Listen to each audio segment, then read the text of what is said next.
Dear viewer, UI ল্যাবের পক্ষ থেকে আমি মাহমুদ অ্যাডোবি ফটোশপের লাইভ প্রজেক্টের ষষ্ঠ ক্লাসে জানাচ্ছি স্বাগতম। আজকের ক্লাসে আমরা দেখব ওয়েব টেমপ্লেট ডিজাইন পার্ট 1।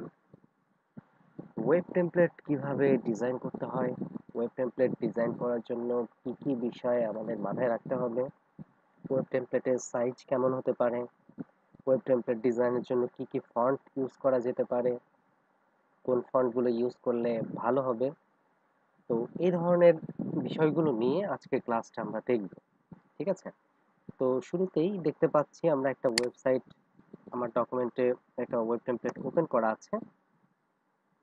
দেখেন এটি একটি ওয়েব টেমপ্লেট। তো এখন এই ওয়েব টেমপ্লেট গুলো আসলে কিসের জন্য কাজে লাগে বা কেন ওয়েব টেমপ্লেট ডিজাইন করতে হয়। দেখেন, যখন একটা ওয়েবসাইট ডিজাইনের প্রয়োজন হয়, কোন একজন ক্লায়েন্টের একটা ওয়েবসাইট লাগবে, তো এখন নর্মালি যদি কোশ্চেন করা হয় যে ওয়েবসাইটটা কারা ডিজাইন করে, তো সবাই কিন্তু এক বাক্যে উত্তর দিবে যে ওয়েব ডিজাইনার যারা আছে তারা ওয়েবসাইট ডিজাইন করে বা ওয়েব ডেভেলপাররা। তো এখন আপনি যদি কোনো ওয়েব ডিজাইনারকে জিজ্ঞাসা করেন যে আচ্ছা, আপনার ওয়েবসাইট ডিজাইন করতে হলে এট ফার্স্ট কোন বিষয়টার উপরে আপনাকে গুরুত্ব দিতে হবে বা কোন বিষয়টা আপনার প্রয়োজন হবে, তখন তিনি অ্যান্সার দিবে যে আমার একটা ওয়েব টেমপ্লেট লাগবে। ঠিক আছে? সর্বপ্রথম একজন ওয়েব ডিজাইনারের কাজ শুরু করতে হলে এরকম একটা পিএইচডি ওয়েব টেমপ্লেট প্রয়োজন। ঠিক আছে? যেটা দেখে উনি ওয়েব ডিজাইনের কাজটা শুরু করবে। ঠিক আছে? উনি এইচটিএমএল সিএসএস দিয়ে উনি এই ওয়েব টেমপ্লেটটাকে ওয়েব ডিজাইনে কনভার্ট করবে। দেন একজন ওয়ার্ডপ্রেস ডেভেলপার বা ওয়েব ডেভেলপার যিনি রয়েছেন, তিনি পিএসপি, ওয়ার্ডপ্রেস, লারাভেল এটা সেটা দিয়ে তখন ওই ওয়েবসাইটটাকে আবার চমৎকারভাবে ডেভেলপ করবেন। দেন ডিজিটাল মার্কেটার যারা রয়েছে তারা আবার কি করেন, তখন এই ওয়েবসাইটটাকে নিয়ে মার্কেটিং শুরু করে, যাতে করে এই ওয়েবসাইটটা লাখ লাখ কোটি কোটি মানুষের সামনে পৌঁছে যায়। তো তাহলে বুঝতে পারছেন যে আইটি সেক্টরে আসলে সবারই ডিমান্ড রয়েছে, বাট এই যে কাজটা শুরু করার জন্য অ্যাট ফার্স্ট কাদের প্রয়োজন হচ্ছে? অ্যাট ফার্স্ট কিন্তু প্রয়োজন হচ্ছে গ্রাফিক ডিজাইনারদের, যারা কিনা আপনাকে একটা পিএইচডি ওয়েব টেমপ্লেট তৈরি করে দিতে পারবে। পিএইচডি টেমপ্লেটটা তৈরি করলেই না তারপরে ওয়েব ডিজাইনাররা সেটা নিয়ে কাজ শুরু করতে পারবে, দেন মার্কেটাররা পরবর্তী সেটা নিয়ে মার্কেট করবে। এখন একটা ওয়েবসাইট আসলে কি, ওয়েব টেমপ্লেট করার আগে আমাদেরকে বুঝতে হবে যে ওয়েবসাইটটা কি। ওয়েবসাইট হচ্ছে কি কোনো বিজনেস বা কোম্পানি একটা অনলাইন বা ভার্চুয়াল প্ল্যাটফর্ম, যেখানে ওই কোম্পানির যাবতীয় অ্যাড্রেস ইনফরমেশন গুলো লিপিবদ্ধ থাকে। ঠিক আছে? তো এখন আপনি যদি কোনো ওয়েবসাইটে গিয়ে আপনি ব্রাউজ করেন, সাপোজ আমি এখান থেকে ইউআই ল্যাবে যাই।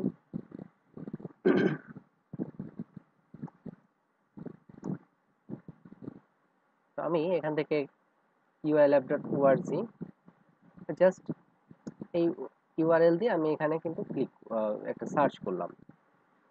দেখেন, তো ওয়েবসাইটটা আসলে থাকার সুবিধাটা কেন, ওয়েবসাইটটা থাকলে কি হয়, দেখেন এটা আপনার কোম্পানির প্রচার প্রসারকে অনেক সহজ করে দেয় এবং অনেকাংশে বাড়িয়ে দেয়।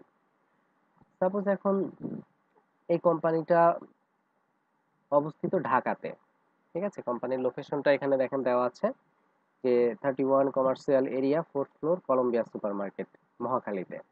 তো এখন আপনার বগুড়া থেকে একজন ছেলে বা রাজশাহী থেকে একজন ছেলে, সে যদি জানতে চায় যে এই কোম্পানিটা সম্পর্কে, যে ইউআই ল্যাব এই কোম্পানিটা আসলে কিসের কাজ করে। ঠিক আছে? তো এখন আপনি কিন্তু জাস্ট এখানে যদি সার্চ করেন uilab.org দিয়ে, তাহলে দেখেন আপনি কিন্তু এখানে যাবতীয় ইনফরমেশন গুলো পেয়ে যাচ্ছেন। এখানে শুরুতেই কি আছে, হোম পেজ। ঠিক আছে? এটাকে বলা হয় হচ্ছে হোম পেজ। হোম পেজে আসলেই দেখতে পাচ্ছেন admission going on in our all courses, apply now. ঠিক আছে? দেন এখানে কি আছে, best IT institute, our skill. আচ্ছা, ফার্স্টে দেখেন কি আছে, এখানে দেখেন একটা মেনু বার রয়েছে। তো মেনু বারে কি কি রয়েছে, home, about us, our courses, student feedback, blog, trainers, career, others, contact. তার মানে বোঝা যাচ্ছে এটা একটা ট্রেনিং একটা প্রতিষ্ঠান, তাই না? এটা একটা শিক্ষা প্রতিষ্ঠান, যে এখানে বিভিন্ন কিছু শিক্ষা দেওয়া হয়ে থাকে। তো এখানে দেখেন কি best IT institute, our skill trainers, internship facility. তো এগুলোতে ক্লিক করলে কিন্তু কি কি ফ্যাসিলিটি রয়েছে সেগুলো জানা যাবে। দেন এখানে দেখেন graphic design, web design, video editing, বিভিন্ন ধরনের কোর্সগুলো এখানে দেওয়া রয়েছে। দেন অল কোর্সে ক্লিক করলে এখানে আরো কি কি কোর্স রয়েছে সব দেখা যাবে। দেন এখান থেকে কেউ যদি চায় যে এখান থেকে উনি হচ্ছে তার নাম, ইমেইল, ফোন নাম্বার দিয়ে এখানে তার পছন্দের কোনো একটা সাবজেক্ট চুজ করে সে এখানে জাস্ট একটা মেসেজ করবে, সে এখানে সাবমিট করে দিল। ঠিক আছে, সাপোজ সে কোনো একটা বিষয়ের উপরে সে অ্যাডমিশন নিতে ইচ্ছুক, তো সে এখানে কি করলো, নাম, ইমেল, ফোন নাম্বার, দেন সাবজেক্টটা চুজ করে দিয়ে কিন্তু সে এখানে সাবমিট করতে পারে। দেন তাহলে অফিস থেকে তার সাথে কন্ট্যাক্ট করা হবে।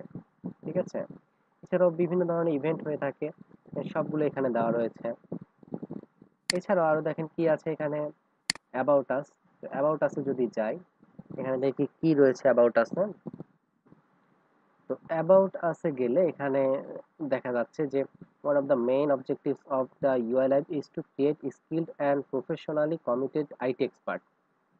ঠিক আছে, অর্থাৎ এখানে বলছে যে one of the main objective of the UI Lab, UI Lab এর প্রধান উদ্দেশ্য হচ্ছে create skilled and professionally committed IT expert.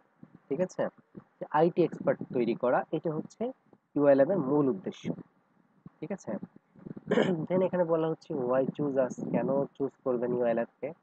তো এখানে বলা হচ্ছে UI lab has been providing our services with world class quality and has numerous satisfied clients. ঠিক আছে, we have designed all of our training courses which are best suited for the students of Bangladesh.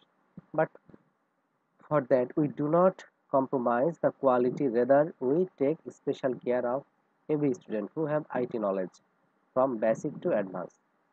তো এখানে যে বিষয়গুলো বলা হচ্ছে যে আমরা ওয়ার্ল্ড ক্লাস ট্রেনিং কোয়ালিটি বা ওয়ার্ল্ড ক্লাস সার্ভিস আমরা প্রোভাইড করে থাকি আইটি ইন্ডাস্ট্রিতে, যেন আপনি কাজ করতে পারেন সেই জন্য। দেন এখানে দেওয়া রয়েছে কি আবার টিচিং টিম, যারা এখানে টিচিং দিয়ে থাকে। তো এখান থেকে দেখতে পাচ্ছি আমরা টিচিং টিমে যারা এখানে ট্রেনার হিসাবে রয়েছেন তাদের প্রোফাইলগুলো এখানে দেওয়া রয়েছে। দেখেন নিচে তাদের সম্পর্কে এখানে ডেসক্রিপশন দেওয়া রয়েছে।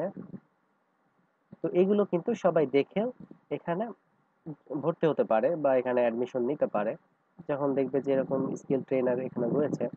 দেন এখানে ক্যারিয়ার, ক্যারিয়ারে যদি আমি যাই তাহলে এখান থেকে আরো দেখেন কি দেখতে পাচ্ছি আমরা, এই যে বিভিন্ন ধরনের আপনার জবের যে অপরচুনিটি গুলো রয়েছে সেগুলো কিন্তু এর মধ্যে আপনার দেওয়া রয়েছে। ঠিক আছে, দেন এখানে আরো কি রয়েছে, ওয়ার মেম্বার অফ, এখানে ঢাকা পলিটেকনিক ইনস্টিটিউট, কারিগরি শিক্ষা board, university of Dhaka, Dhaka বিশ্ববিদ্যালয়, এলআইসিটি, ব্যাসিস। ঠিক আছে, তো এই ধরনের প্রতিষ্ঠানগুলোর সাথে কি আমরা অ্যাসোসিয়েটেড। ঠিক আছে, তো এখন এখান থেকে আমরা আরো দেখতে পাচ্ছি, দেখেন কোর্সেসে এখানে গেলে পরে বিভিন্ন ধরনের কোর্স এখানে দেওয়া রয়েছে। দেন স্টুডেন্ট ফিডব্যাক, এখানে ক্লিক করলে আমরা আমাদের স্টুডেন্টদের যে সাকসেস গুলো রয়েছে সেগুলো এখান থেকে দেখতে পাবো। ঠিক আছে, এখানে স্টুডেন্টদের তারা তাদের মতামতগুলো এখানে ব্যক্ত করেছে, এখানে ক্লিক করলে তাদের মতামতগুলো শুনতে পারবেন। আচ্ছা, তারপরে এখানে স্টুডেন্ট সাকসেস, এখানে যদি ক্লিক করা হয় তাহলে যারা আমাদের স্টুডেন্টরা সাকসেস হয়েছে তারা এখান থেকে তাদের স্ক্রিনশট গুলো এখানে আপলোড করে রেখেছে। তো সেগুলো এখান থেকে দেখে কিন্তু আপনি আইডিয়া নিতে পারেন। ঠিক আছে, দেখেন এখানে সব সাকসেস স্টুডেন্টদের স্ক্রিনশট এর কিছু অংশ এখানে পোস্ট করা রয়েছে। ঠিক আছে, তো এগুলো কিন্তু আমরা এখান থেকে দেখতে পারি। আচ্ছা, তারপর এখানে আদার্সে যদি যাওয়া যায়, এখানে গ্যালারি, গ্যালারিতে গেলে এখানে দেখা যাচ্ছে যে আমাদের ইউআই ল্যাবের যে বিভিন্ন ইভেন্ট গুলো হয়ে থাকে, তো সেই বিষয়গুলো নিয়ে এখানে আপনার ছবিগুলো এখানে দেওয়া রয়েছে। ঠিক আছে, বিভিন্ন ইভেন্টের ছবিগুলো এখানে আমরা দেখতে পাচ্ছি। ওকে, দেন এখানে হচ্ছে কি কন্টাক্ট, এখন আপনার ভালো লেগেছে সব বিষয়গুলো, এখানে আপনি কন্টাক্ট, এখানে দেখেন কন্টাক্টের জন্য এখানে ফোন নাম্বার দেওয়া আছে, ইমেল অ্যাড্রেস দেওয়া আছে। তারপর লোকেশনটা দেওয়া আছে, ঠিক আছে? এছাড়াও আপনি এখানে আপনার নাম ফোন নাম্বার দিয়ে এখানে সাবমিট করলেও অফিস থেকেই আপনার সাথে কন্ট্যাক্ট করা হবে। তো তাহলে এখন দেখেন এখানে আরো বেশ কিছু বিষয় রয়েছে কি, এখান থেকে দেখেন আওয়ার ক্লাসরুম, ঠিক আছে?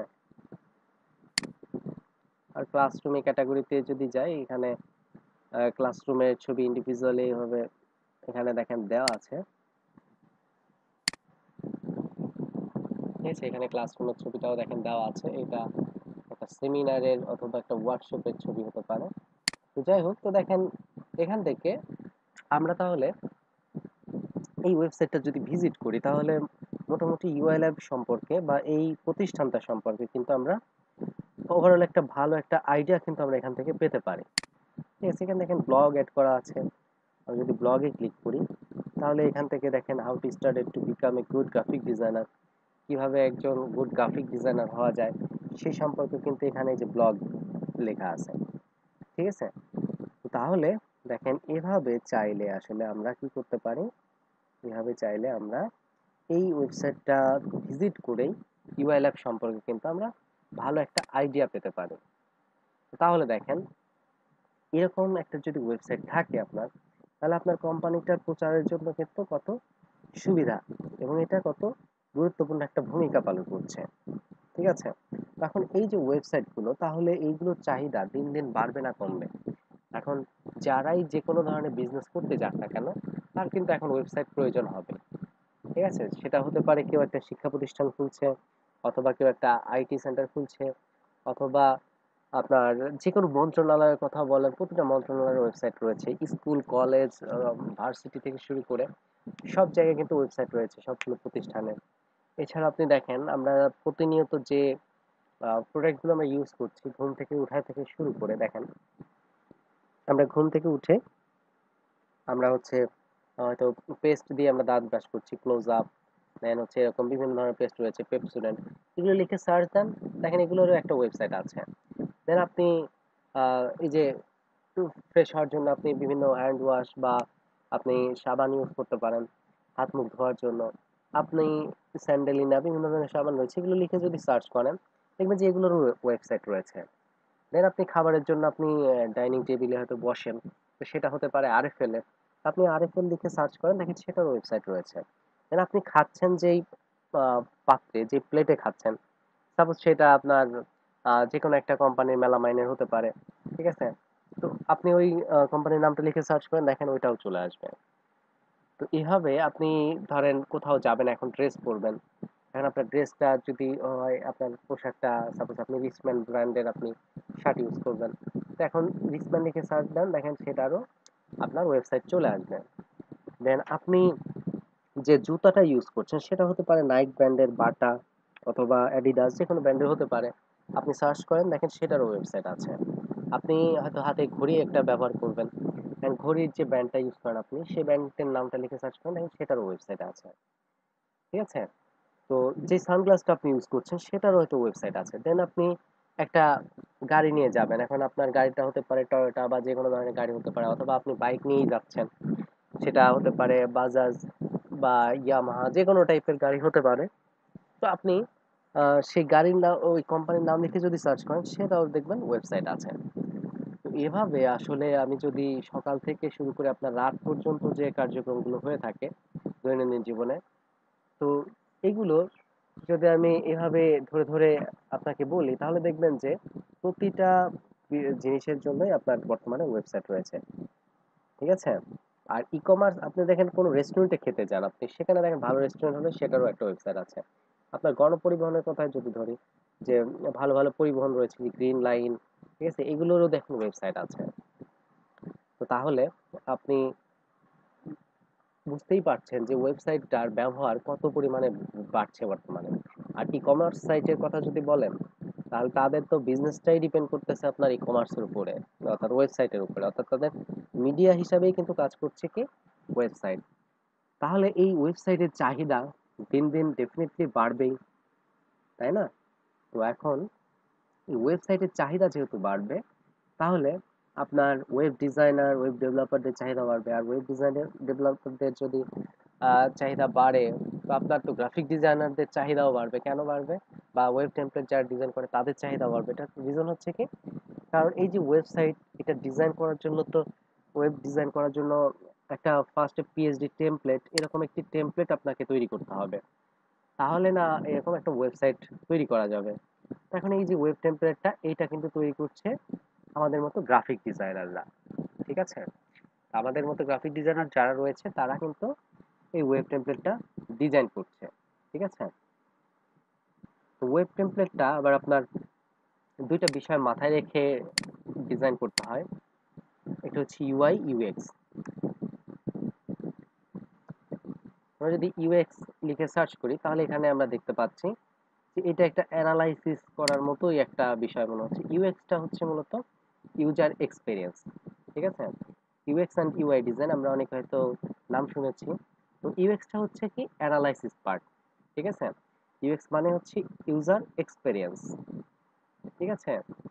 ইউএক্সটা হচ্ছে ইউজার এক্সপেরিয়েন্স। আর আপনার ইউআই ডিজাইনটা কি? ইউআই ডিজাইনটা হচ্ছে আপনার এক্সপেরিয়েন্স, অর্থাৎ আপনার যে অ্যানালাইসিস করলেন, অ্যানালাইসিসের ফলাফলটা আপনি যখন কোনো ভিজুয়ালি কোনো সফটওয়্যার মাধ্যমে প্রেজেন্ট করছেন, ঠিক আছে, সেটা হচ্ছে ইউআই ডিজাইন। ঠিক আছে? সাপোজ দেখেন, এখানে সুন্দর একটা চিত্র দিয়ে বুঝিয়ে দিয়েছে। এখানে দেখেন আপনার একটা মোবাইলের লগ ইন পেজে সাপোজ আপনি তৈরি করবেন। এখন দেখেন ফার্স্টে আগে অ্যানালাইসিস করা হবে। ঠিক আছে? ফার্স্টে আগে অ্যানালাইসিস করা হবে যে কেমন টাইপের অ্যাপ ডিজাইন করলে আসলে এটা প্রপার হবে। সাপোজ আপনি যানজট নিরসনে একটা অ্যাপ আপনি তৈরি করতে চাচ্ছেন। ঠিক আছে? যে যেই অ্যাপটাতে আপনি দেখতে পাবেন যে আসলে কোথায় জ্যাম আছে, কোথায় জ্যাম নেই, বা কোন গাড়িটাতে সিট ফাঁকা রয়েছে, এই ধরনের বিষয়গুলো সাপোজ আপনি অ্যাপের মাধ্যমে দেখতে পাবেন। বা আপনি সময় বাঁচানোর জন্য কি করতে পারেন, আপনি অ্যাপের মাধ্যমে আপনি কোনো গাড়িতে আগে থেকেই সিট বুকিং দিতে পারছেন। ঠিক আছে? এই ধরনের কিছু অ্যাপ কিন্তু অলরেডি রয়েছে। তো আরো কিভাবে অ্যাপটা ডিজাইন করলে আপনার এখান থেকে মানুষ সহজে সার্ভিসটা নিতে পারবে এবং এটা আরো পপুলার হবে, তো এই বিষয়গুলো কিন্তু ভাবতে হবে। ঠিক আছে? এই যে বিষয়গুলো যে ভাবনা চিন্তা করা হচ্ছে, এটাই কিন্তু হচ্ছে একটা ইউএক্স ডিজাইনারের কাজ। ঠিক আছে? অর্থাৎ একজন ইউএক্স এক্সপার্টের কাজই হচ্ছে কি অ্যানালাইসিস করা, যে আপনার এই ওয়েবসাইটটা কিভাবে তৈরি করলে, বা এই ওয়েবসাইটটাতে কি কি থাকলে আপনার আরো বরঞ্চ আপনার বিজনেসটা ডেভেলপ করবে। ঠিক আছে? আপনি এখান থেকে আরো বেশি লাভবান হবেন, মানুষ এখান থেকে সহজে সার্ভিসটা নিতে পারবে। এই যে বিষয়গুলো রয়েছে, এগুলো নিয়ে অ্যানালাইসিস করার কাজ কিন্তু একজন ইউএক্স এক্সপার্টের। ঠিক আছে? আর ইউআই ডিজাইনারের কাজ কি? এই যে অ্যানালাইসিসটা করা হলো, এইটার রেজাল্টটা নিয়ে এটাকে হচ্ছে ভিজুয়ালি প্রেজেন্ট করা, সফটওয়্যার মাধ্যমে প্রেজেন্ট করাটাই হচ্ছে কি একজন ইউআই ডিজাইনারের কাজ। তো আমরা যখন কোনো ওয়েব টেমপ্লেট ডিজাইন করব, তখন আমাদের অবশ্যই এই দুইটা বিষয় মাথায় রাখতে হবে। ফার্স্টে আমাকে অ্যানালাইসিস করে নিতে হবে যে এই কোম্পানিটা, আমি যে ওয়েব টেমপ্লেট ডিজাইন করব, এই ডিজাইনটা এখানে কেমন হবে, এখানে আপনার ক্লায়েন্টের কোম্পানিটা আসলে কি ধরনের। ঠিক আছে? ক্লায়েন্টের কোম্পানি আসলে কি ধরনের কাজ করে, তারা কি ধরনের প্রোডাক্ট নিয়ে কাজ করে। ঠিক আছে? যেমন ধরেন, তারা যদি কোনো আইটি প্রতিষ্ঠান হয়ে থাকে তাহলে সেটা হবে এক ধরনের। দেন সেটা যদি কোনো ই কমার্স সাইট হয়ে থাকে সেটা হবে এক ধরনের। সেটা যদি কোনো গার্মেন্টস এই ধরনের কোনো বিজনেস হয়ে থাকে সেটা হবে এক ধরনের। এবং সেটা যদি কোনো ধরনের জুয়েলারি প্রোডাক্ট নিয়ে কাজ করে তাহলে সেটা আরেক ধরনের। তো এক এক ধরনের কোম্পানির আবার অডিয়েন্স কিন্তু হবে এক এক ধরনের। ঠিক আছে? আপনাকে জানতে হবে এই বিষয়গুলো, যে ক্লায়েন্টের কোম্পানিটা তারা কি ধরনের প্রোডাক্টের সার্ভিস দিচ্ছে, এবং তাদের টার্গেট অডিয়েন্স পিপুল কারা, কোন বয়সী মানুষ তাদের টার্গেট অডিয়েন্স পিপুল, এবং এর সাথে আপনার মার্কেট প্লেসে তাদের কম্পিটিটর কারা। ঠিক আছে? তো এই যে বিষয়গুলো রয়েছে, এগুলো নিয়ে আগে অ্যানালাইসিস করতে হবে। ঠিক আছে? অ্যানালাইসিস করে দেন কি করতে হবে, দেন একটা আপনার সাইট আগে একটা পেজ নিয়ে আপনাকে আগে স্কেচ করতে হবে। ঠিক আছে? আসলে আমরা ওয়েব টেমপ্লেট ডিজাইন করার জন্য ফটোশপটা বা সফটওয়্যারে ডিজাইন পরে করব, আগে আমাদেরকে হ্যান্ড স্কেচ করতে হবে। তো স্কেচটা কিভাবে করা যাবে সেটা আমি এখান থেকে দেখাচ্ছি। দেখেন, আচ্ছা সাপোজ এইটাই ধরেন, এই যে এরকম ভাবে দেখেন এখানে একটা স্কেচ করা রয়েছে। যদি একটা টেমপ্লেটের স্কেচ দেখাই,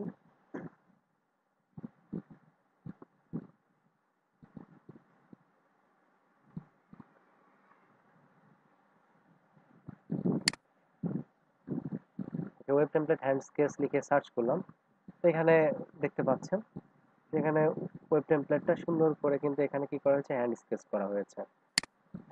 ঠিক আছে, দেখেন কোথায় কি হবে, কোথায় মেনু বার হবে, কোথায় ইমেজগুলো বসবে, কিভাবে কি কি ধরনের সার্ভিস থাকবে, তো এরকম ভাবে একটা হ্যান্ড স্কেচ কিন্তু এখানে করে রেখেছে। দেখেন home, about, portfolio, blog, contact, ঠিক আছে, এখানে বাটন হবে, তো এইভাবে কিন্তু এঁকে রেখেছে আগে। দেখেন এগুলো প্রয়োজনীয়তা রয়েছে, এটা কারণটা কি, কারণ হচ্ছে আপনার একটা টেমপ্লেটটা অনেক বড় হয়, অনেক পেজের হতে পারে। দেখেন এখানে যদি এই টেমপ্লেটটাই দেখাই, দেখেন এটা কিন্তু যথেষ্ট বড়। ঠিক আছে, তো এখন এই ধরনের টেমপ্লেট করতে গেলে আপনার মাথায় আপনি একবারে কনসেপ্ট সব নিয়ে আপনি কাজ করতে পারবেন না, কারণ একটা কাজ আপনি একবারে করে শেষও করতে পারবেন না। হয়তো বা একটা টেমপ্লেট কমপ্লিট করতে আপনার 1 সপ্তাহ প্রয়োজন। এখন আপনি এখন যে চিন্তাটা আপনার মাথায় আসছে, এটা তো আপনি কালকে একবার ঘুম থেকে ওঠার পরে আর আপনার এই চিন্তাটা থাকবে না। আপনার সেই আইডিয়াটা মাথায় এসেছিল, সেটা মাথা থেকে চলে গেছে। তো এই জন্য কি করতে হবে, সেটা যদি আপনার খাতায় আগে থেকে স্কেচ করা থাকে বা একটা পেজের মধ্যে আপনার হ্যান্ড স্কেচ করা থাকে, তাহলে সেটা দেখে কিন্তু আপনি পরবর্তীতে সুবিধা অনুসারে আপনি কাজ করতে পারবেন। যখনই বসেন আপনি কিন্তু কাজ করতে আপনার জন্য সুবিধাজনক হবে সেটা। তো এই জন্য যেটা করতে হবে, যে আগে আপনাকে হ্যান্ড স্কেচ করে নিতে হবে। ঠিক আছে, ওকে, এখন আসি আমরা যে ওয়েবসাইট আসলে কয় প্রকারের হতে পারে, ওয়েবসাইট কয় ধরনের হয়ে থাকে। দেখেন ওয়েবসাইট মূলত 2 প্রকারের হয়ে থাকে, একটা হচ্ছে রেসপন্সিভ আর একটা হচ্ছে নন রেসপন্সিভ। ওয়েবসাইট তাহলে কয় প্রকার হয়, 2 প্রকারের। আচ্ছা, আমি নোটপ্যাডে লিখে দিচ্ছি।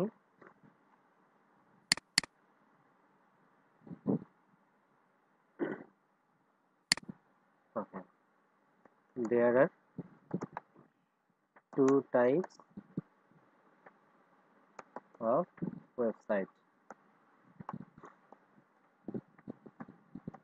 নাম্বার 1 হচ্ছে রেসপন্সিভ, নাম্বার 2 হচ্ছে নন রেসপন্সিভ।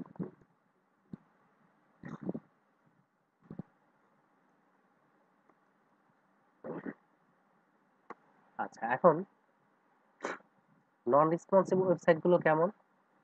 আগে নন রেসপন্সিভ ওয়েবসাইট দেখা যেত, এখন যদি সব রেসপন্সিভ সাইটগুলোই দেখা যায়। নন রেসপন্সিভ সাইট হচ্ছে আপনি সাপোজ এখন যে মনিটরটা দেখতে পাচ্ছেন, এই মনিটর স্ক্রিন অনুসারে একটা ডিজাইন করা হয়েছে। তো এই মনিটরে আপনি আপনার ওয়েবসাইটটা খুব সুন্দরভাবে ভিজিট করতে পারবেন, খুব সুন্দরভাবে ব্রাউজ করতে পারবেন। বাট আপনি যখন মোবাইল থেকে বা আপনার অ্যান্ড্রয়েড থেকে বা ট্যাব থেকে আপনি যখন কি করবেন, আপনি ওয়েবসাইটটা ব্রাউজ করবেন, তখন যেটা হবে, তখন কিন্তু এই ওয়েবসাইটটা ভেঙে যাবে। ঠিক আছে, তো তখন ভালোভাবে আর কি করা যাবে না, তখন ভালোভাবে আর এই সাইটটাকে ব্রাউজ করা যাবে না। ঠিক আছে, তো এজন্য আমরা রেসপন্সিভ ওয়েবসাইটটাই বর্তমানে বেশি ব্যবহার হতে দেখি। কারণ হচ্ছে রেসপন্সিভ ওয়েবসাইটে ডিজাইনগুলো এমনভাবে করা হয় যাতে করে আপনি এই স্ক্রিন অনুসারে ডিজাইন করলেও আপনার যে কোনো স্ক্রিনে আসলে এটা দেখা যাবে। ঠিক আছে, অর্থাৎ আপনি যখন ট্যাব থেকে ব্রাউজ করবেন তখনও দেখা যাবে সুন্দরভাবে, যখন আপনি অ্যান্ড্রয়েড থেকে ব্রাউজ করবেন তখনও সুন্দরভাবে দেখা যাবে, অর্থাৎ আপনার কোনো প্রবলেমই হবে না। ঠিক আছে, তো রেসপন্সিভ ডিজাইন করার জন্য কিছু বিষয় মেনটেন করতে হয়। বুটস্ট্র্যাপ গিট নামে একটা বিষয় রয়েছে, সেই বুটস্ট্র্যাপ গিটটা ফলো করে রেসপন্সিভ সাইট আসলে করতে হয়। ঠিক আছে, তো আমরা পরিচিত হব ধীরে ধীরে এই রেসপন্সিভ সাইটগুলোর সাথে, যে কিভাবে আসলে রেসপন্সিভ সাইটগুলো করতে হয়। তো আমরা রেসপন্সিভ সাইটের জন্য রেসপন্সিভ টেমপ্লেট করতে হবে আগে। তো সেটা করার জন্যই বুটস্ট্র্যাপ গ্রিড মূলত ইউজ করতে হয়। তো এখন আমরা আসি ওয়েব টেমপ্লেটের সাইজ নিয়ে। আমরা যদি একটা রেসপন্সিভ টেমপ্লেট করতে চাই, তো সেই জন্য আমরা এখানে সাইজটা দেখবো। দেখেন, এটা হচ্ছে একটা রেসপন্সিভ সাইট, ঠিক আছে? তো এই যে এগুলো দেখতে পাচ্ছেন, এগুলো হচ্ছে কি বুটস্ট্র্যাপ গ্রিড। এখান থেকে আমি অপাসিটিটা একটু বাড়িয়ে দিই। এই যে দেখতে পাচ্ছেন 12, এটাকে বলা হয়ে থাকে 12 বুটস্ট্র্যাপ গ্রিড, ঠিক আছে? এখানে 12টা মোট কলাম আছে, 1 2 3 4 5 6 7 8 9 10 11 12। তো এরকম মোট 12টা কলাম রয়েছে। তো এইটা মেনটেন করে আসলে একটা ডিজাইন করতে হয়, তাহলে সেটা হয় আপনার রেসপন্সিভ টেমপ্লেট। এখন দেখেন, টোটাল এই ওয়েব টেমপ্লেট ওয়াইডটা কত হবে? টোটাল টেমপ্লেটের ওয়াইডটা হবে 1920 পিক্সেল। টোটাল ওয়াইডটা হবে 1920 পিক্সেল। একটা বিষয় বলে রাখি, ওয়েব টেমপ্লেটের ক্ষেত্রে আসলে হাইট নিয়ে আপনার মাথা ঘামানোর দরকার নাই। আপনার ওয়াইডটাকে মেনটেন করতে হয়। হাইট আপনার ক্লায়েন্টের ডিজাইনের ক্লায়েন্টের সার্ভিস অনুসারে আহ, যত বড় দরকার তত বড় হতে পারে, বাট ওয়াইডটা কিন্তু আপনাকে অবশ্যই মেনটেন করতে হবে প্রপারলি। তো আমরা দেখতে পাচ্ছি এখানে সাইজ কত রয়েছে, টোটাল ওয়াইডটা হচ্ছে 1920 পিক্সেল। তো আমরা এখানে লিখে ফেলি টোটাল ওয়াইড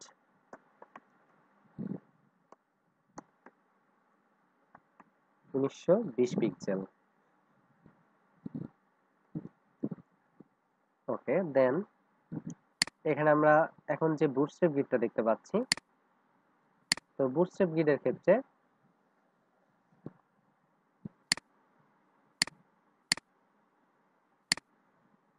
এখানে যে বুটস্ট্র্যাপ গ্রিডটা দেখা যাচ্ছে, তো এই বুটস্ট্র্যাপ গ্রিডের ক্ষেত্রে আপনার ওয়াইড হবে 1170 পিক্সেল। এই যে এখান থেকে যদি আমি এই পর্যন্ত ধরি, তাহলে এখানে আমি এই সাইজটা দেখতে পাচ্ছি কত, 1170 পিক্সেল, ঠিক আছে? তাহলে 12 বুটস্ট্র্যাপ গ্রিড, বুটস্ট্র্যাপ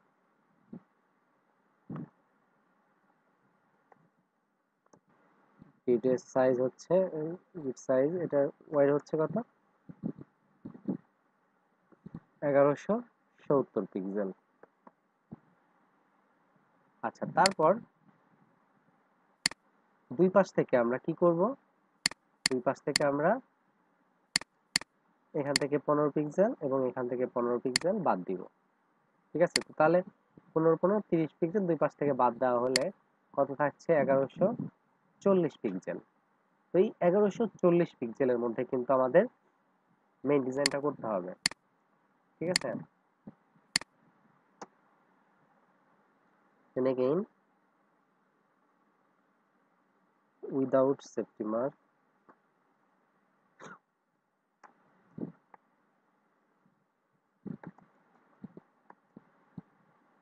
ওয়াইডটা এখন কত, সেফটি মার্কটা বাদ দিয়ে সেফটি মার্কটা ছাড়া এখন ওয়াইড হচ্ছে 1140 পিক্সেল। তো এই 1140 পিক্সেলের মধ্যে কিন্তু আমরা মূলত মেইন ডিজাইনটা করব। অর্থাৎ এটার মধ্যে এখন যে আমরা এগুলো দেখতে পাচ্ছি, অর্থাৎ ফোন নাম্বার, তারপরে হচ্ছে বিভিন্ন সার্ভিস টেক্সট, ঠিক আছে? এগুলো আমরা এই 1140-এর মধ্যে আমরা করব। আর এই যে বড় করে একটা ইমেজ দেখতে পাচ্ছেন টোটাল ওয়াইড জুড়ে, এটাকে বলা হয়ে থাকে ব্যানার ইমেজ, ঠিক আছে? এটাকে বলা হয়ে থাকে ব্যানার ইমেজ। আচ্ছা, আর এই যে এদিকে যে আরো ইমেজগুলো ইউজ করা রয়েছে, এইগুলো আসলে সেকশন কলাম ইউজ করে করা হয়ে থাকে, ঠিক আছে? তো সেক্ষেত্রে আমরা 5টা সেকশন মেনটেন করে থাকি। যেমন ধরুন 1 নম্বর সেকশনে যেটা থাকে,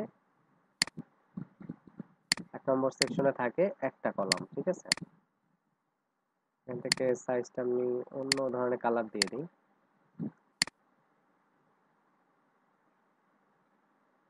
দেন হচ্ছে 2 নম্বরে থাকে 2টা কলাম, 3 নম্বরে থাকে 3টা কলাম, 4 নম্বরে থাকে 4টা কলাম, এবং 5 নম্বরে থাকে 6টা কলাম। আচ্ছা, এই সেকশন কলামটা এটা আসলে কি বা এটা কেন ইউজ করা হয়? এটা ইউজ করা হয় আপনি যে ডিজাইনের মধ্যে যে ইমেজগুলো ইউজ করছেন, ঠিক আছে? এগুলো অবশ্যই কলাম মেইনটেইন করে করতে হয়। দেখেন, আমি এখান থেকে ক্লিপটা বন্ধ করে দেই। সাপোজ এখানে 4টা ইমেজ ইউজ করা হয়েছে, 3টা ইমেজ ইউজ করা হয়েছে। তো এক্ষেত্রে এখানে কিন্তু ব্যবহার করে হয়েছে এই 4 নাম্বার সেকশন কলামটা, যেটা কিনা আপনার 4টা করে কলাম নিয়ে কাজ করছে। দেখেন, এটা আপনি যদি এভাবে কপি করে করে সাইডে দেন, এই যে দেখেন মিলে যাচ্ছে। ঠিক আছে? তাহলে 3 4 12, 3টা ইমেজ ইউজ করতে চাইলে আপনাকে 4 নম্বর কলাম নিতে হবে। আপনি যদি 4টা ইমেজ ইউজ করতে চাইতেন আপনাকে 3 নম্বর সেকশন কলামটা ইউজ করতে হতো। ঠিক আছে?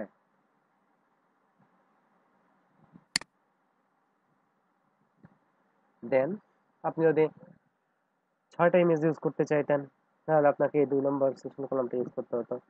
আচ্ছা, এখন দেখেন 1 নম্বরে একটা, 2 নম্বরে 2টা, 3 নম্বরে 3টা, 4 নম্বরে 4টা কলাম, 5 নম্বরে এসে 6টা। কেন? দেখেন 5 কিন্তু 12 এর মধ্যে যায় না, আর 7 ও 12 এর মধ্যে যায় না। তো 6 কিন্তু 12 এর মধ্যে আবার যায়। তো এইজন্য 5 নম্বর সেকশন কলামে এসে এই যে 6 নাম্বার এই 6টা ইউজ করা হয়েছে। ঠিক আছে? এখন দেখেন এই বিষয়গুলো যদি একটু মেলান, এখানে দেখতে পাবেন এখানে এটা 4 নম্বর সেকশন কলাম ইউজ করা হয়েছে। 4টা 4টা করে দেখেন রয়েছে। আমি এখান থেকে অপাসিটি কমিয়ে দিচ্ছি। এই দেখেন। ঠিক আছে? দেন এখানে এই যে সার্ভিস গুলো এখানে দেওয়া রয়েছে। Web design, UX design, graphic design, app development, 4টা। তো এখানে কিন্তু এই যে দেখেন 3টা 3টা করে ইউজ করা হয়েছে। আর এখানে দেখেন দুই পাশে 2টা, তো এখানে 5 নাম্বার সেকশন কলামটা ইউজ করা হয়েছে, যে এখানে 6টা করে আছে। 6 দুগুণ 12। এখন এই সেকশন কলামগুলো কোনটার ক্ষেত্রে ইউজ করা ম্যান্ডেটরি? যেমন ধরেন আপনার ডিজাইনের ক্ষেত্রে, ঠিক আছে? শেপ বা বাটন যখন তৈরি করবেন, তারপরে যখন আপনি প্যারাগ্রাফ টেক্সট ইউজ করবেন, দেন আপনি ইমেজ ইউজ করবেন, ঠিক আছে? পেজের মধ্যে সেই সব ক্ষেত্রে আপনাকে এই বিষয়টা মেনটেন করতে হবে। আচ্ছা, এখন যে বিষয়টা রয়েছে সেটা হচ্ছে যে আমরা ওয়েব টেমপ্লেট ডিজাইনের ক্ষেত্রে আসলে কি ধরনের ফন্ট আমরা ইউজ করব। দেখেন, বিশ্বে যত ফন্ট রয়েছে সেটা দুই ধরনের স্টাইলের, এক হচ্ছে সেরিফ, দেন আরেকটা হচ্ছে স্যান্স সেরিফ। ঠিক আছে? বিশ্বের যত ফন্ট রয়েছে সেগুলো এই দুইটা স্টাইলে, হয় সেরিফ না হয় স্যান্স সেরিফ। দেখেন, সেরিফ ফন্টটা হচ্ছে আপনার এইরকম, ঠিক আছে? এটার মাথা কাটা কাটা রয়েছে, একটু এক্সট্রা বাড়ানো। আর স্যান্স সেরিফ দেখেন, স্যান্স সেরিফের মধ্যে আপনার এই যে এক্সট্রা এই যে মাথাগুলো কিন্তু অ্যাড করা নাই। ঠিক আছে? এখানে দেখেন, এটা হচ্ছে সেরিফ আর এটা হচ্ছে স্যান্স সেরিফ। এটা হচ্ছে সেরিফ, এটা স্যান্স সেরিফ। তো ওয়েব টেমপ্লেট ডিজাইনের ক্ষেত্রে আমরা স্যান্স সেরিফ এই স্টাইলটা ইউজ করব। ঠিক আছে? ওকে, দেন তাহলে আমরা বুঝলাম ওয়েব টেমপ্লেট ডিজাইনের ক্ষেত্রে আমরা কোন ফন্ট স্টাইলটা ইউজ করব, স্যান্স সেরিফ। আচ্ছা, দেন এখন ওয়েব টেমপ্লেট ডিজাইনের জন্য আমরা কি কি ফন্ট আমরা ইউজ করব। Okay, font name for web template design.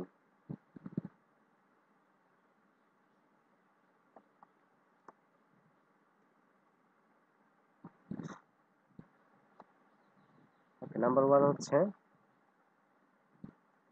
Poppins, 2 হচ্ছে লেটো,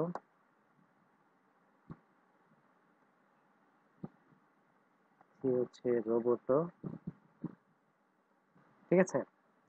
তো এই ধরনের ফন্ট গুলো আমরা চাইলে ওয়েবসাইট ওয়েব টেমপ্লেট ডিজাইনের জন্য ইউজ করতে পারি। ঠিক আছে? Poppins, লেটো, Roboto. আরেকটা ইউজ করতে পারি আমরা মন্টসেরাট।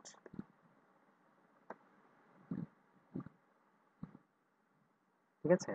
তো এই ধরনের ফন্ট গুলো আমরা ওয়েব টেমপ্লেট ডিজাইনের ক্ষেত্রে ইউজ করতে পারি। নরমালি আপনার ডেসক্রিপশনের জন্য, টাইটেল টাইপের টেক্সটের জন্য আপনি পপিন্স ইউজ করতে পারেন। আর ডেসক্রিপশন বা প্যারাগ্রাফ টেক্সট যেগুলো রয়েছে, এগুলোকে বলা হয় প্যারাগ্রাফ টেক্সট।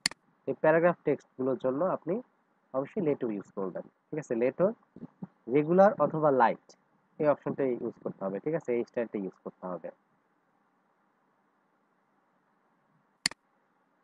ওকে, আর আমরা ফ্রি টেমপ্লেট দেখার জন্য আমরা কি করব, আমরা থিম ফরেস্টে যাব।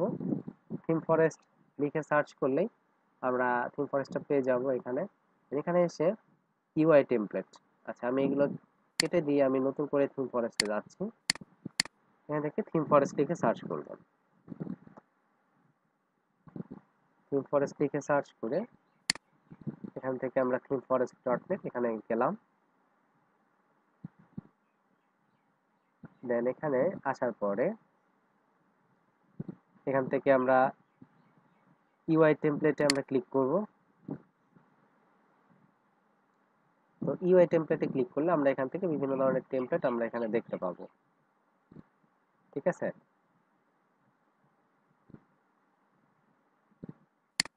এখানে ক্লিক করব আমরা। ক্লিক করলে এখানে আরেকটা ক্লিক করব, দেন সাইডে ক্লিক করতে হবে। ঠিক আছে,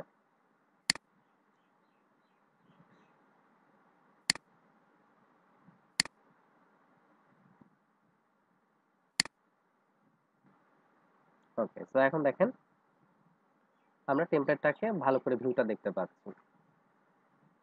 আগে আপনাকে অবশ্যই কাজ করার আগে কিন্তু বেশ কিছু টেমপ্লেট আগে দেখতে হবে এভাবে। ঠিক আছে, থিম ফরেস্টে ঢুকে এভাবে টেমপ্লেট গুলো দেখবেন। দেখলে পরে আপনার কিন্তু আইডিয়া হবে যে আসলে টেমপ্লেটটা কেমন হতে হয়।